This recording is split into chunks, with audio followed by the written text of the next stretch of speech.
वंदे मातरम। गणित के इस मंच पर आपका हार्दिक स्वागत और अभिनंदन। कक्षा 10 की गणित की बात कर रहे थे, उसमें चल रहा था टॉपिक अपना वास्तविक संख्याएं। उसमें आपने जो है प्रश्नावली 1.1 का आपने अध्ययन किया होगा और साथ ही साथ अपन दूसरे बिंदु की बात करते हैं कि अपरिमेय संख्याओं का पुनर्भ्रमण। अपरिमेय संख्याएं क्या होती हैं? सबसे पहले तो अपरिमेय संख्याएं क्या होती हैं? आपने परिमेय संख्याओं के बारे में पढ़ा होगा अपरिमेय संख्याओं से पहले कि जिसको अपन P/Q के रूप में लिख सकते हैं उसको अपन क्या बोलते हैं? परिमेय संख्याएं कहते हैं। लेकिन वहां पर कंडीशन जो दे रखी है, P और Q जो है पूर्णांक है और Q जो है 0 के बराबर नहीं होता है। लेकिन अपन बात कर रहे हैं अपरिमेय संख्याओं की, तो अपरिमेय की बात करते हैं तो जिसको अपन P/Q के रूप में नहीं लिख सकते हैं, P/Q के रूप में आप नहीं लिख सकते हैं, उसको अपन क्या बोलते हैं? अपरिमेय संख्या कहते हैं। यानी आप जिसको P/Q के रूप में नहीं लिख सकते हैं उसको आप क्या बोलते हैं?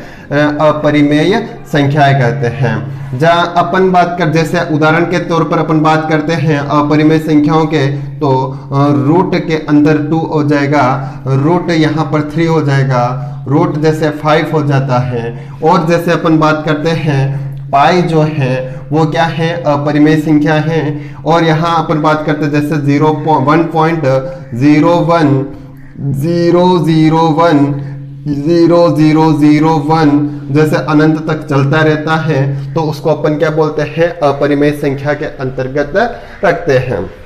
अपन बात कर रहे हैं अपरिमेय संख्याओं के पुनर्भ्रमण की, तो यहाँ अपन कोई एक प्रमेय दे रखी है, उसको अपन लिखेंगे कि प्रमेय कौन सी है। अंक गणित की जो है आधारभूत प्रमेय में से एक प्रमेय है कि जिसको अपन मान लेते हैं प्रमेय दे रखी है। अंक गणित की जो आधारभूत प्रमेय है, बहुत सारे प्रमेय हैं, उसमें से एक प्रमेय यह है कि मान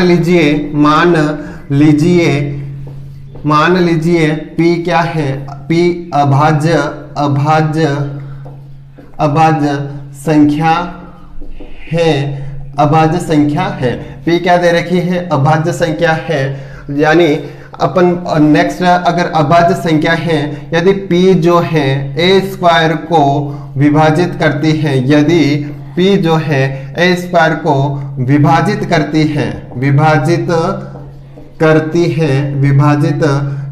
है, तो जो है P जो है a को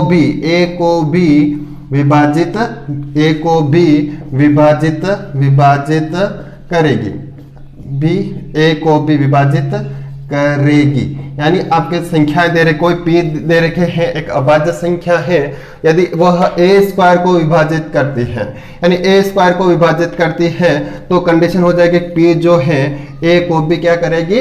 विभाजित करेगी। जैसे उदाहरण के तौर पर अपन बात कर लेते हैं, P यहाँ पर अपन मैं मान लेता हूँ 3 है, जो क्या है? एक अभाज्य संख्या है। यदि वह जो है 81 को विभाजित करती है, 81 को विभाजित करेगी, यानी 3 से अगर मैं विभाजित करता हूं तो कितनी बार आ जाएगा? तो यहाँ अपन भाग देकर देख सकते हैं कि 3 एकम 3, 3 तिया 9, 3 एकम 3, 3 दूनी 6, और यहाँ पर कितना बच रहा है? 2 बच रहा है, तो 3 7 21।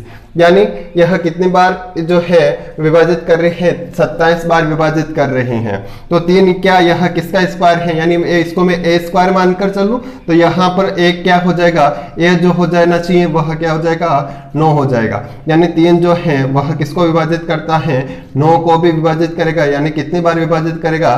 तो 3 तिया 9 बार, 3 तिया 9, 3 बार इसको विभाजित करता है। तो यहाँ पर यह प्रमेय कह रही है कि मान लीजिए P कोई अभाज्य संख्या है। P क्या है? एक अभाज्य संख्या है। यदि P जो है a² को विभाजित करती है, तो वह P जो है वही P वापस a को भी विभाजित करता है, यानी उसके रूट को भी क्या करता है? विभाजित करता है। अगले जो है अपन उदाहरण की तरफ चलते हैं कि सिद्ध कीजिए कि यहाँ पर जो है रूट जो दे रखा है, √2 जो है, क्या यह एक अपरिमेय संख्या है? क्या आपको प्रूफ क्या करना है कि यहाँ अपन बात कर रहे हैं कि यहाँ √2 जो है वह क्या है? क्या अपरिमेय संख्या है या फिर नहीं है? तो प्रमेय फर्स्ट 1.4 की बात करता हूं या उदाहरण की बात कर सकता हूं, यानी √2 इसको प्रूव करना है कि √2 एक अपरिमेय संख्या है। अपन जानते हैं कि यह जो है क्या है, एक अपरिमेय संख्या है। अगर यह एक अपरिमेय से इसको प्रूव करना है कि क्या यह एक अपरिमेय संख्या है या फिर अपरिमेय संख्या नहीं है, इसको वापस आपको प्रूव करना है। तो अपन किस प्रकार से प्रूव करेंगे, तो हल यहाँ पर क्या हो जाना चाहिए कि मान इसका जो अपरिमेय संख्या अपन पहले से जानते हैं रूट है, इसको अपन जो है क्या करना है, प्रूफ करना है वापस कि यह अपरिमेय संख्या ही है, परिमेय संख्या नहीं है। तो इसका जो है उल्टा मानकर चल लें कि माना कि √2 जो है एक परिमेय संख्या है, एक परिमेय संख्या है। √2 क्या है, एक परिमेय संख्या है। इसका क्या मान लिया है आपने, उल्टा मान लिया है कि मानना है कि √2 क्या है, एक परिमेय संख्या। अगर √2 अगर एक जो है परिमेय संख्या है, परिमेय संख्याओं को अपन किस रूप में लिखते हैं कि अगर वह परिमेय संख्या जिसको अपन P/Q के रूप में लिखते हैं वह क्या हो जाती है, एक परिमेय संख्या कहते हैं। तो इसको मैं किस प्रकार से लिख सकता हूं कि √2 बराबर क्या हो जाना चाहिए, P/Q, जहां पर P और Q क्या है, सह अभाज्य संख्या है। यानी सह अभाज्य संख्या का मतलब क्या हो जाता है, सहभाज्य संख्या है, सह अभाज्य संख्या है। यानी इसमें अपन बात कर रहे हैं सह अभाज्य, यानी इसमें क्या हो जाएगा, इसमें इनका HCF केवल और केवल एक ही होता है, उसको अपन क्या बोलते हैं, सह अभाज्य संख्याएं कहते हैं। यानी इसमें और किसी का यानी इसका फैक्टर करते हैं तो एक तो यही संख्या होगी और दूसरा एक होता है, इसका भी यही संख्या होती है, दूसरा क्या हो जाता है, एक होता है, सह अभाज्य संख्या है।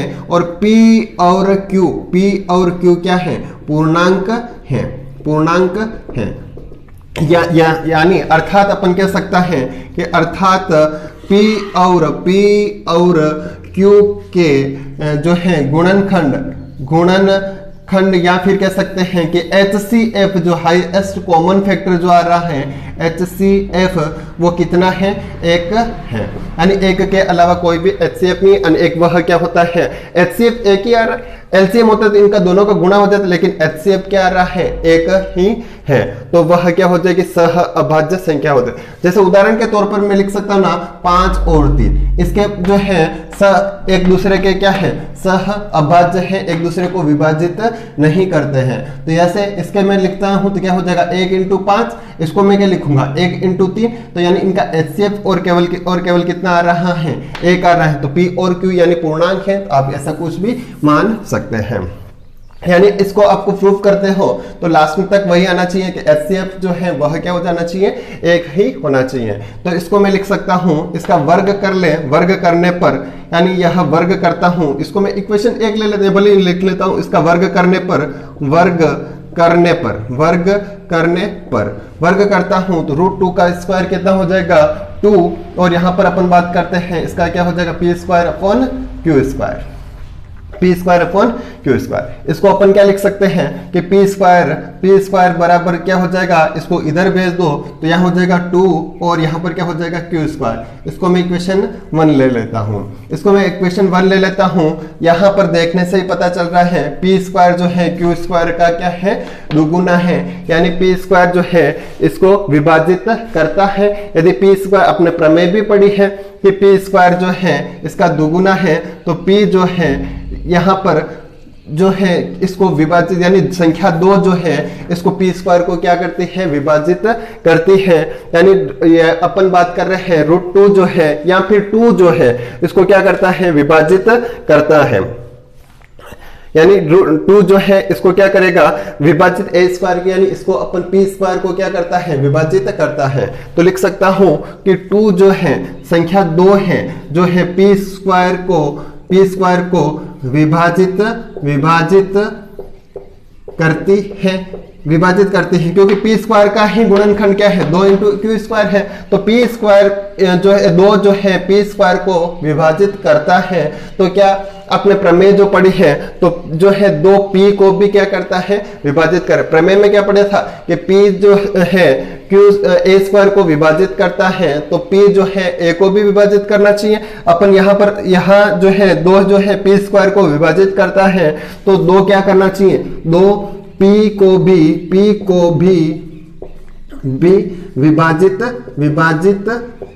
करता है, P को भी क्या करेगा, विभाजित करेगा। तो P इजिकल्स टू, मैं कुछ मान लेता हूं P को विभाजित कर रहा है, 2 से विभाजित हो रहा है, तो मैं इसको P बराबर में क्या मान सकता हूं कि P बराबर जैसे 2 और C, यानी P स्क्वायर जो है इसको मैं 2C मान लेता हूं, यानी इसको C बार विभाजित करता है। तो P बराबर अगर मैं 2C मानता हूं, इसको मैं इक्वेशन क्या ले लेता हूं, 2 ले लेता हूं, यानी यहां पर कितना हो जाएगा, 2 इंटू C हो जाएगा। तो इक्वेशन 1 एंड 2 से, इक्वेशन 1 एंड 2 से अपन बात करते हैं, तो यानी इक्वेशन यहाँ पर वैल्यू रखो, यहाँ पर हो जाना चाहिए, P की जगह वैल्यू रखता हूं, तो 2C का whole square is equals to 2, और यहाँ पर क्या हो जाएगा, Q स्क्वायर हो जाएगा, 2Q स्क्वायर।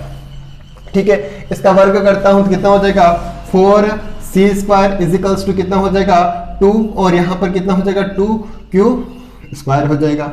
फिर यहाँ पर अपन बात करते हैं, इससे यहाँ क्या हो जाएगा, 2C स्क्वायर, यानी Q square is equals to कितना हो जाएगा, Q square is equals to 2C square हो जाएगा। 2C स्क्वायर आ रहा है और P इज इक्वल्स टू जो है 2C आ रहा है, तो यानी पहली बात तो यहाँ पर अपन लिख सकते हैं कि Q स्क्वायर जो है 2C स्क्वायर आ रहा है, तो Q स्क्वायर जो है यहाँ संख्या में लिख सकता हूँ कि संख्या जो 2 है, यहाँ पर जो संख्या 2 है, संख्या जो 2 Q स्क्वायर को विभाजित करती है, तो संख्या 2 जो है Q को भी विभाजित करेगी, अर्थात संख्या 2 P और Q का उभयनिष्ठ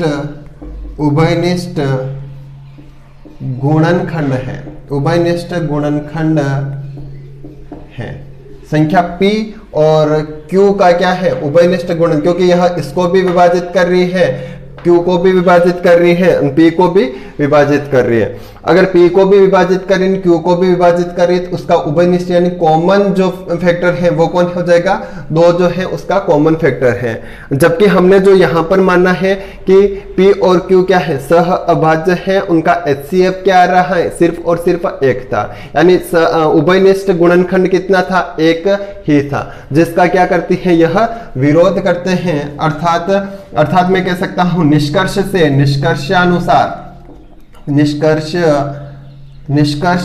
से अपन बात करते हैं, तो संख्या जो अब है, हमने जो माना है कि यहाँ पर इसको और इसके जो है विभाजित केवल कॉमन फैक्टर 1 है, उसका क्या कर रही है, विरोध करती है। अर्थात जो हमने माना, जो निष्कर्ष से, या फिर मैं लिख सकता हूं अर्थात हमने जो माना कि P और Q का उभयनिष्ठ गुणनखंड केवल 1 है, केवल 1 है, उसका विरोध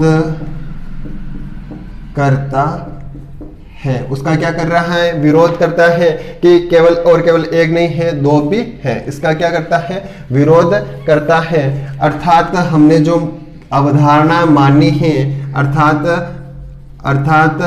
हमने जो अवधारणा मानी कि √2 एक परिमेय संख्या है वह अवधारणा गलत थी कि हमने मानी कि यह क्या है, एक परिमेय संख्या है। जो भी अवधारणाएं हमने मानी वह क्या है, गलत थी। अर्थात मैं कह सकता हूं क्योंकि अर्थात अपन निष्कर्ष की बात करते हैं, रिजल्ट की बात करते हैं, अर्थात √2 एक परिमेय संख्या है। ठीक है। अगला जो क्वेश्चन है कि √3 एक अपरिमेय संख्या है। जैसे अपन ने प्रूव किया है इसलिए पिछले वाले क्वेश्चन में कि यहाँ √2 जो है एक अपरिमेय संख्या है, उसी प्रकार से इसको भी आपको क्या करना है, प्रूफ करना है कि यह भी क्या है, एक अपरिमेय संख्या है। तो इसका अपन जो है सॉल्यूशन जो भी निकालते हैं तो यहाँ पर क्या करते हैं, इसका अपोजिट यानी उसका उल्टा मान लो कि माना कि जो है √3 जो क्या है, एक परिमेय संख्या है। √3 एक परिमेय संख्या है, √3 क्या है, एक परिमेय संख्या है। अगर √3 एक परिमेय संख्या है, इसको अपन किस प्रकार से लिख सकते हैं, √3 जो है अब क्या लिख सकता है, a/b या फिर p/q, कुछ भी मान लो, a/b के रूप में मान सकते हैं या p/q के, यानी यहाँ पर a और b क्या है, जहां a और b पूर्णांक है और q जो है नॉट इक्वल्स टू 0, यानी q जो है 0, सॉरी q की क्या जगह अपन क्या करेंगे, b जो है वह क्या हो जाएगा, नॉट इक्वल्स टू 0, यानी 0 के बराबर नहीं है। लेकिन इसके अपन बात कर रहे हैं तो a और b क्या है, सह अभाज्य संख्या। अर्थात मैं क्या कह सकता हूं कि a और b का जो अपन गुणनखंड करते हैं तो उभयनिष्ठ गुणनखंड जो आता है वो केवल और केवल एक ही आता है। अर्थात आप कह सकते हैं कि HCF कितना आएगा, केवल और केवल एक आएगा।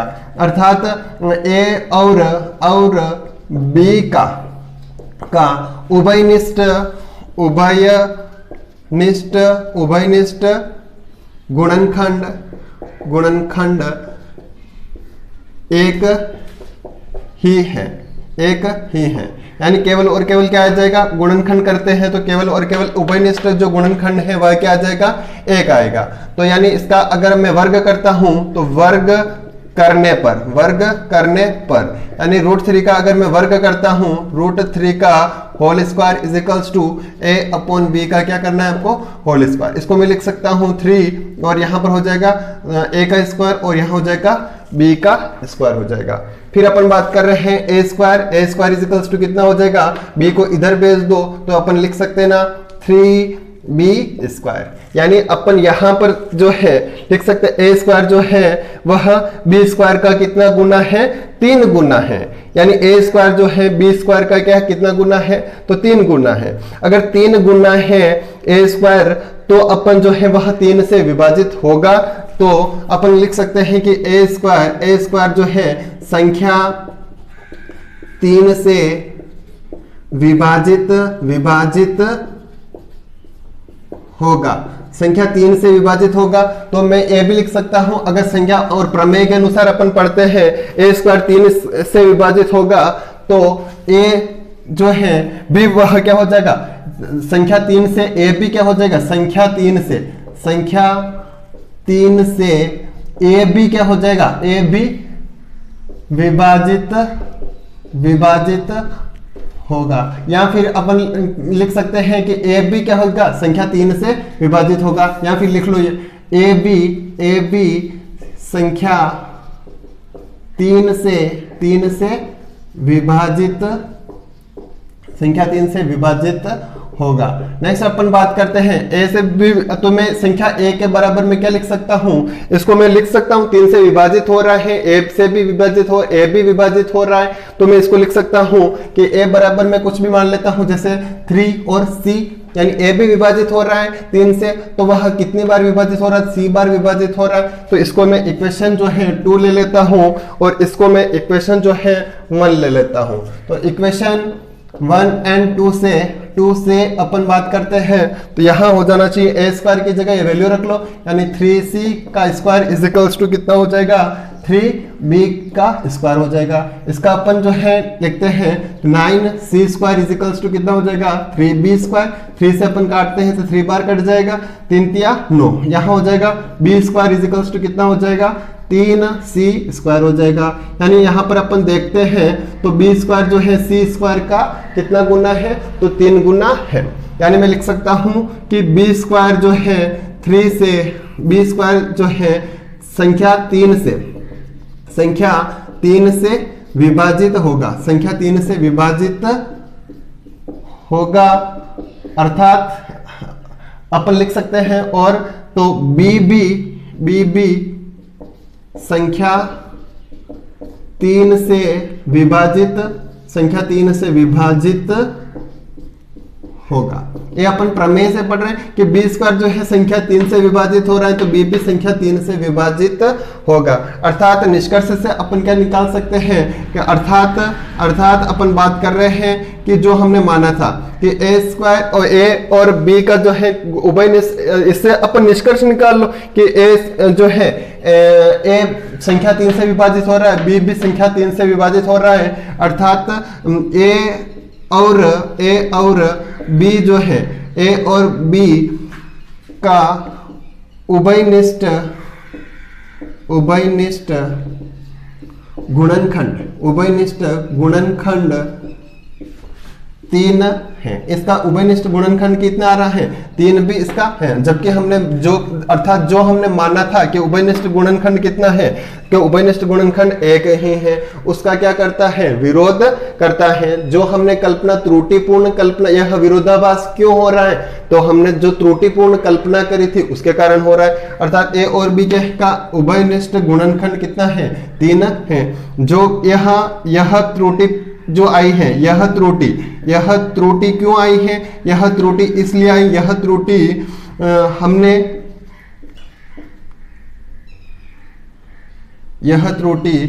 हमने त्रुटिपूर्ण कल्पना की है, इसके कारण आई अर्थात जो हमने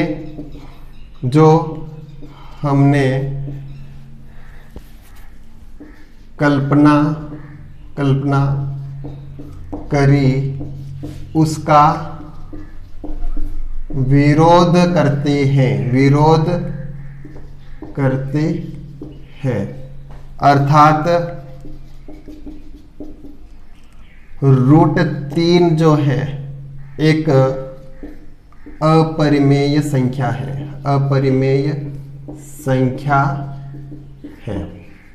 यहाँ लैंग्वेज आपको जो जैसी आ रही हो वैसा लिख सकते हैं, आपका जो उचित लगता है, लेकिन आपका अर्थात यहाँ पर क्या हो जाएगा √3 जो है एक अपरिमेय संख्या है। यहाँ पर मैंने लिखा है अर्थात a और b का उभयनिष्ठ गुणनखंड कितना है 3 है, तो अर्थात यह त्रुटि क्यों आई है, जबकि हमने तो माना है कि उसका उभयनिष्ठ गुणनखंड 1 है। तो यह त्रुटि इसलिए आई है क्योंकि हमने कल्पना ही त्रुटिपूर्ण करी है, गलत कल्पना करी है, इसके कारण आई है। अर्थात जो हमने कल्पना करी थी उसका क्या करते हैं विरोध करते हैं, अर्थात जो हमने विरोध करती है अर्थात √3 क्या हो जाएगी एक परिमेय संख्या हो जाएगी। जो क्वेश्चन दे रखा है आपके कि दर्शाइए कि 5 माइनस अगर √3 एक अपरिमेय संख्या है, इसको भी आपको क्या करना है प्रूफ करना है कि यह क्या है एक अपरिमेय संख्या है।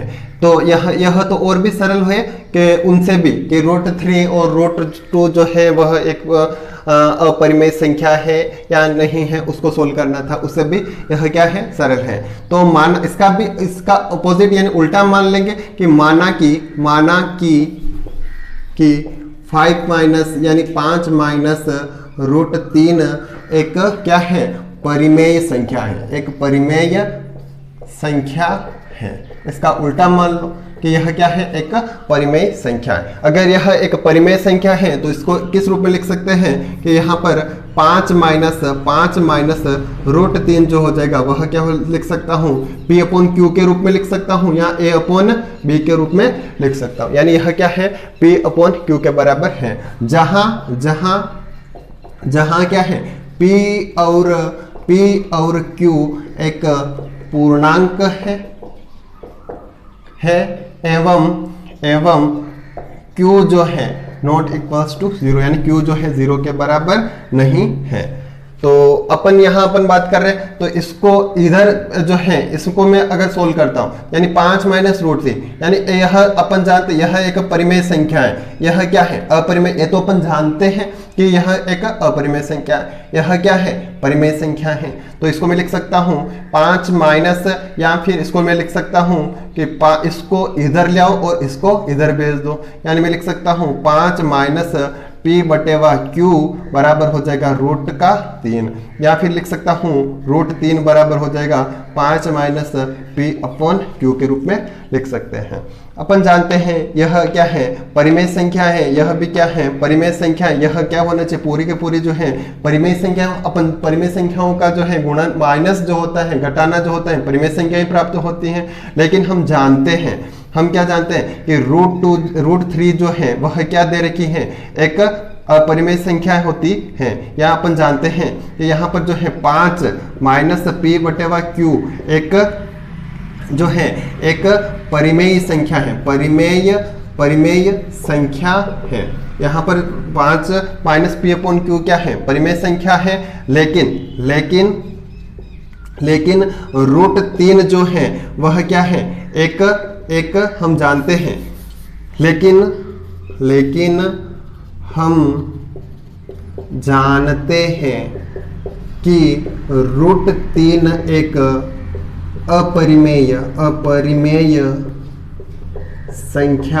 अपरिमेय संख्या है, जो कि रूट अर्थात जो परिमेय संख्या और परिमेय संख्या और अपरिमेय संख्या कभी बराबर होती है क्या, परिमेय संख्या और अपरिमेय संख्या, अपरिमेय संख्या और परिमेय संख्या कभी भी क्या नहीं हो सकती है, बराबर नहीं होती है। अर्थात जो हमने कल्पना करी थी, अर्थात हमने जो कल्पना करी कि 5 माइनस रूट 3 एक परिमेय संख्या है, वह गलत है। जो हमने कल्पना करी वह क्या है, गलत है। अर्थात 5 माइनस रूट 3 एक जो है अपरिमेय संख्या है, अपरिमेय संख्या है।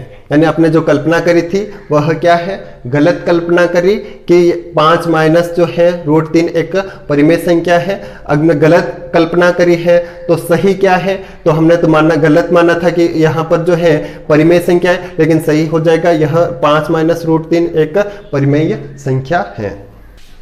अगला जो प्रश्न दे रखा है कि दर्शाइए कि जो 3 रूट 2 एक अपरिमेय संख्या है। इसको आपको प्रूफ करना है कि यह परिमेय संख्या है या फिर अपरिमेय संख्या है। इसके अपन हल की बात करते हैं तो यहाँ पर हो जाना चाहिए कि माना कि इसका वापस उल्टा मान लेंगे कि माना कि 3 रूट 2 एक क्या है, परिमेय संख्या है, एक परिमेय संख्या है। इसका उल्टा मानना है कि यह क्या है, एक परिमेय संख्या है। अगर परिमेय संख्या है तो अपन किस रूप में लिखेंगे कि 3 रूट 2 बराबर अपन क्या लिख सकते हैं, P अपॉन Q या A अपॉन B, या फिर आप कुछ भी मान सकते हैं R अपॉन S, या कुछ भी जो भी आपकी इच्छा हो आप मान सकते हैं। कि 3 जो है वो अपन लिख सकते हैं कि 3 रूट 2 जो है वह P अपॉन Q यानी एक परिमेय संख्या है। तो इस प्रकार से होनी चाहिए। अर्थात जहां P और Q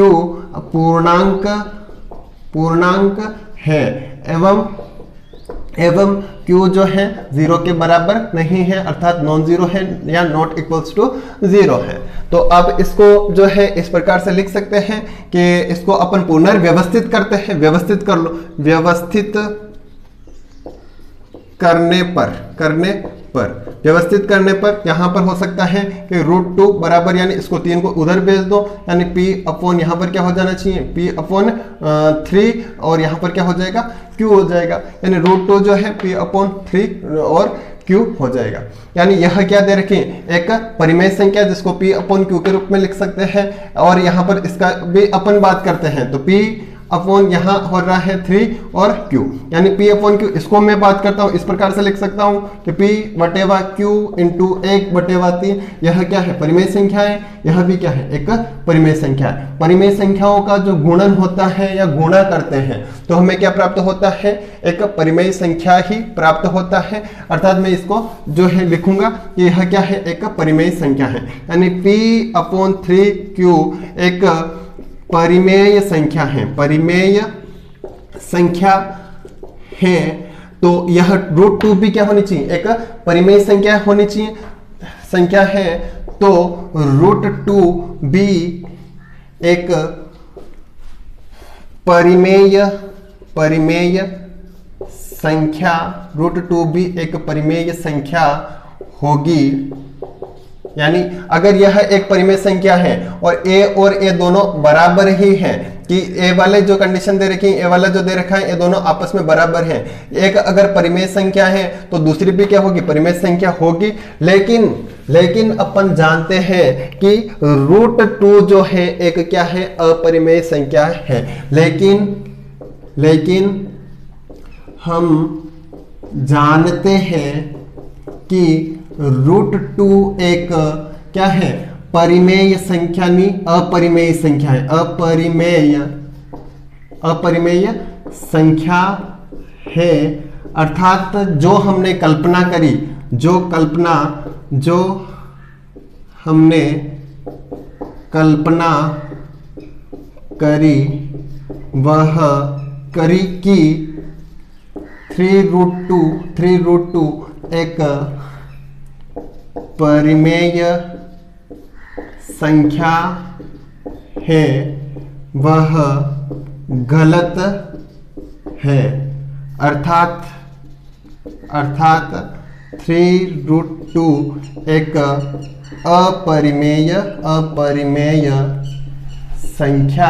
अपरिमेय संख्या है। ठीक है, जो आपने कल्पना करी थी कि 3√2 एक परिमेय संख्या है, वह कल्पना क्या है, गलत है, अर्थात सही क्या है, तो 3√2 क्या है, एक अपरिमेय संख्या है। धन्यवाद। साथ ही साथ मैं आपसे निवेदन करता हूं कि मेरे चैनल को अधिक से अधिक लोगों तक पहुंचाने का कार्य करें और शेयर करें, सब्सक्राइब करें, लाइक करें, और कुछ भी आपको लगता है कि उसमें सुधार की आवश्यकता है तो उसमें आप कमेंट के माध्यम से आप मुझसे अवगत कराएं। धन्यवाद।